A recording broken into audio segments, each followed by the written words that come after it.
Halo, selamat pagi, selamat siang, dan selamat malam. Ada saya kembali, Aryan Surya, sahabat baik kamu nih dari Pagar Kehidupan. Gimana? Semakin semangat ya? Kalau emang bener-bener kamu semangat, coba dong. Lihat deh di depan mata kamu ada apa. Nah, sambil kamu melihat-lihat sekitarmu, tulis di komentar. Tulis di komentar dari apa yang ada di sekitar kamu, apa yang bisa kamu syukuri saat ini. Lihat sekitarmu dan syukuri. Kamu tulis di komentar.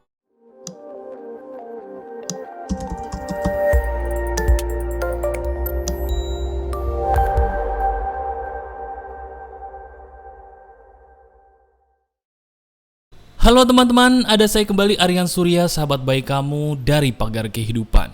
Ya, dimanapun kamu berada, kamu adalah sahabat baik saya yang sedang menikmati hari. Betul nggak? Nah sekarang coba deh, sambil kamu tetap menikmati harimu saat ini, pernah nggak sih kamu bertanya sesuai dengan judul dari video ini? Batas-batas dalam berpikir positif itu seperti apa sih? Orang banyak yang bilang berpikir positif itu harus. Saya pun setuju, orang itu harus menjadi positif. Tapi sayangnya, sedikit sekali atau bahkan tidak pernah ada orang yang menjelaskan batasan-batasan berpikir positif itu seperti apa sih? Nah sekarang langsung aja yuk, saya akan menjelaskan kepada kamu. Dirimu santai aja, nikmati diri kamu di hari ini sambil tetap menonton video atau mendengarkan suara saya ya. Ini materi keren banget. Langsung aja, Mas, saya itu suka berpikir positif, tapi saya kerap kali sial. Bagaimana cara saya supaya saya nih menjadi orang positif tapi nggak sial? Atau paling tidak ya tidak sial-sial banget lah Mas. Gimana sih caranya? Gampang. Begini caranya. Pertama, kamu harus tahu, yang namanya berpikir positif itu sebenarnya ada seninya. Apa Mas seninya?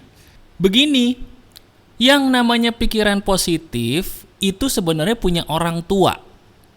Pikiran positif itu adalah kalau diibaratkan seperti seorang anak dan dia punya orang tua.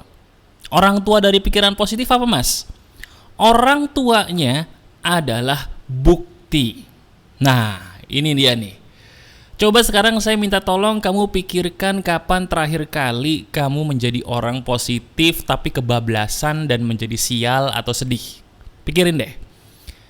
Coba, kalau kamu lihat atau kamu pikir-pikir, betul gak sih dulu kamu itu berpikir positif dan menjadi sial karena diri kamu tuh gak tahu kan bahwa yang namanya bukti itu loh yang harus dilihat ketika kamu memutuskan berpikir positif. Setuju nggak? Coba, contohnya gini biar kamu jelas. Ada seorang sahabat Pagar Kehidupan, dia curhat kepada saya. Dia adalah seorang suami yang punya istri, kemudian istrinya itu menyia-nyiakan dia dan menzolimi dia, menginjak-injak dia. Sampai akhirnya sang suami ini merasa trauma dan merasa sangat tertekan hidupnya, akhirnya memutuskan untuk pisah. Nah, masalahnya sang suami ini dia nggak ada rem tangan, dia nggak tahu bahwa yang namanya pikiran positif itu juga nggak boleh kebablasan. Akhirnya apa yang dilakukan teman-teman? Yang dilakukan oleh dia adalah orang yang selalu berkata, saya masih cinta istri saya. Gimana cara saya menghilangkan perasaan ini? Apakah saya salah kalau mengharapkan dia kembali? Bukankah itu bagian dari pikiran positif, Mas? Dari situ saya berkata, Pak, mohon maaf sebelumnya ya Pak ya. Yang Maha Kuasa itu tidak memberikan seseorang kesempatan berkali-kali kalau manusia itu keras kepala. Saya ulangi ya. Yang Maha Kuasa itu tidak memberikan kesempatan berkali-kali kepada umatnya.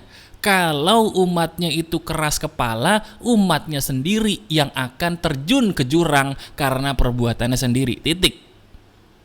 Artinya apa? Artinya, Pak, saya bilang gitu. Coba lihat buktinya. Bapak selama ini sudah berpikir positif. Sudah. Bagus. Lihat buktinya. Apakah benar seorang istri Bapak ini adalah orang yang bisa dipercaya sebagai seorang istri? Tidak, Mas.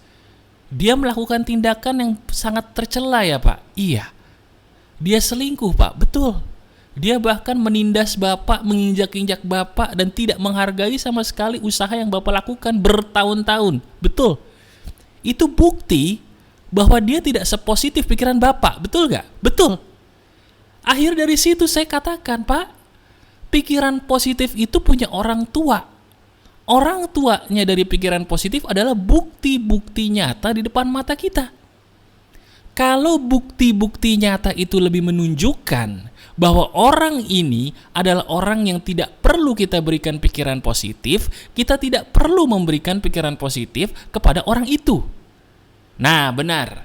Ini materi podcast ini sebenarnya sudah pernah saya buat di minggu lalu, tapi sengaja saya buat lagi seri keduanya supaya kamu lebih jelas batasan-batasan pikiran positif itu seperti apa. Jadi saya agak mengulang sedikit gak apa-apa ya, supaya kamu semakin jelas dan semakin paham.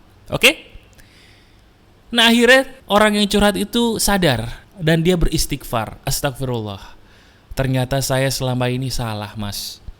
Ternyata selama ini saya itu cuman menggantungkan sesuatu pada khayalan semata.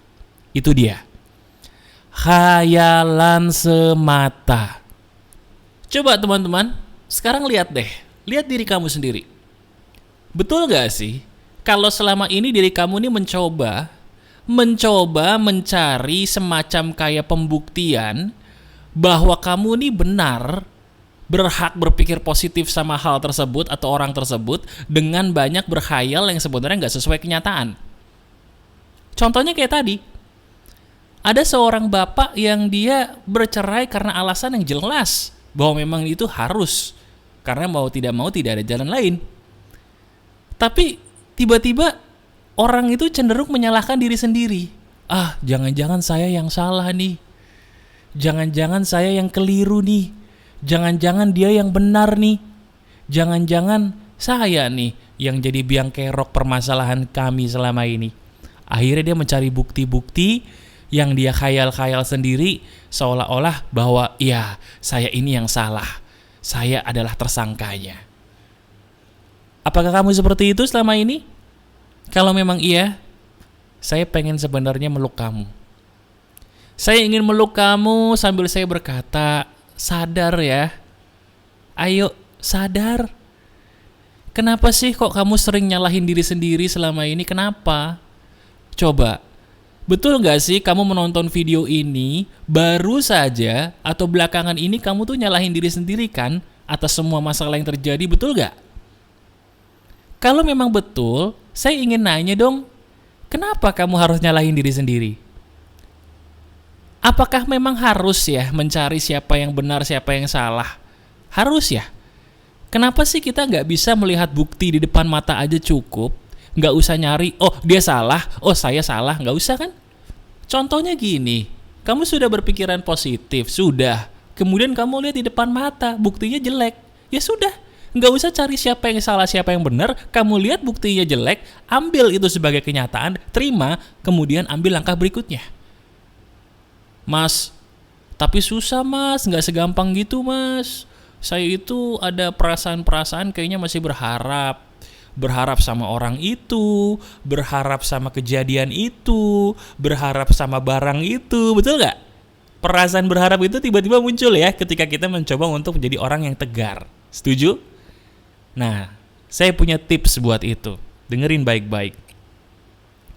Tips ini saya beri nama keluar dari lingkaranmu. Apa? Keluar dari lingkaranmu. Jadi kalau kamu sudah menonton video saya yang berjudul Cara Berpikir Positif Agar Tidak Menjadi Sial, itu video bagus banget ya, alhamdulillah ditonton banyak orang, terima kasih. Saya sudah menjelaskan dengan panjang lebar di video itu, kamu bisa menontonnya untuk melengkapi video ini. Di situ saya bilang bahwa tidak semua hal dan tidak semua orang itu berhak kita berikan pikiran positif, betul. Nah, seandainya gini, kamu sudah berhasil mempraktekkan video saya. Kemudian kamu bisa mengambil segala sesuatu berdasarkan bukti. Bagus. Tapi, pasti ada perasaan yang ganjel kan? Ada perasaan yang membuat kamu tuh kayaknya pengen balik lagi ke sesuatu hal yang kamu tahu itu salah, tapi karena perasaan kamu itu bahasa gaulnya baper, kebawa perasaan, pengen gitu balik ke situ lagi, walaupun kamu tahu itu salah. Nah sekarang pakai teknik saya. Teknik saya itu saya beri nama tadi adalah keluar dari lingkaranmu. Begini, ketika kamu ingin kembali kepada orang yang salah, kepada hal yang salah, kepada sesuatu yang salah, itu sebenarnya permasalahannya cuma satu. Apa itu mas? Permasalahannya cuma satu dan itu sepele.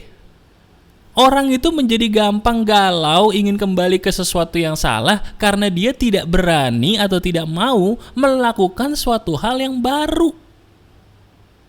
Betul gak sih kalau selama ini kamu nih pengen kembali ke orang yang salah atau kepada hal yang salah, padahal kamu udah capek-capek berpikir positif gitu ya, tapi pengen lagi kembali orang yang salah ke hal yang salah, itu kan gara-gara kamu melakukan hal yang gitu-gitu aja setiap hari, betul gak? Gitu-gitu aja diulang-ulang aja, ya lama-lama itu pikiran bakal jadi liar. Dan pikiran yang liar itu sebenarnya tercipta karena kita tidak berani atau tidak mau mencoba hal baru. Coba sekarang saya tanya, bagi kamu yang dulu pernah pacaran atau mungkin pernah menjalani hubungan asmara kemudian patah hati, betul gak sih kalau obat patah hati itu adalah jalan-jalan, melakukan hal baru, kumpul sama orang-orang baru, betul gak? Nah itu maksud saya. Dan itu bukan berlaku untuk masalah patah hati aja. Ketika kamu pikiran positif dan harus meninggalkan sesuatu hal yang kamu udah sayang banget sama hal itu, orang itu, apa benda itu, kamu harus merelakan hal itu pergi. Sekarang ayo lakukan hal baru supaya move on kamu cepet, supaya diri kamu tidak melo. Jadi berpikir positif itu batasannya apa mas? Batasannya adalah bukti. Orang tua dari pikiran positif adalah bukti. Nah ketika kamu sudah melihat bukti nyata di depan mata kamu ambil keputusan untuk pergi atau lanjut dengan hal tersebut atau orang tersebut. Kalau kamu memutuskan untuk pergi karena memang orang tersebut atau hal tersebut tidak baik, bagus. Kemudian kamu jangan berhenti di situ. Lakukan lagi teknik berikutnya. Keluar dari lingkaranmu tadi. Jangan ngelakuin hal yang itu aja tiap hari. Gak akan move on. Gak akan hilang tuh perasaan-perasaan aneh. Percaya deh. Jadi sekarang saya harus melakukan hal baru. Iya, lakukan hal baru apapun itu. Jangan melakukan kegiatan yang sama setiap hari. Karena itu akan membuatmu kembali lagi ke pikiran-pikiran lama yang akan membuatmu kembali lagi ke masa lalu yang salah. Titik. Jelas ya? Jadi sekarang kalau kamu udah diberikan izin oleh Yang Maha Kuasa menonton video ini bukan kebetulan. Tugas kamu hanya tinggal mempraktekkan apa yang saya katakan ini dan insya Allah dengan seizin Tuhan ini loh jalan yang kamu butuhkan, yang kamu cari-cari selama ini. Coba ya, silahkan praktekkan video ini dan tonton video saya yang lain untuk saling melengkapi apa yang kamu butuhkan. Masih ada saya Aryan Surya, sahabat baik kamu dari Pagar Kehidupan. Tetap keep the spirit, keep sharing, and keep loving. Bye-bye.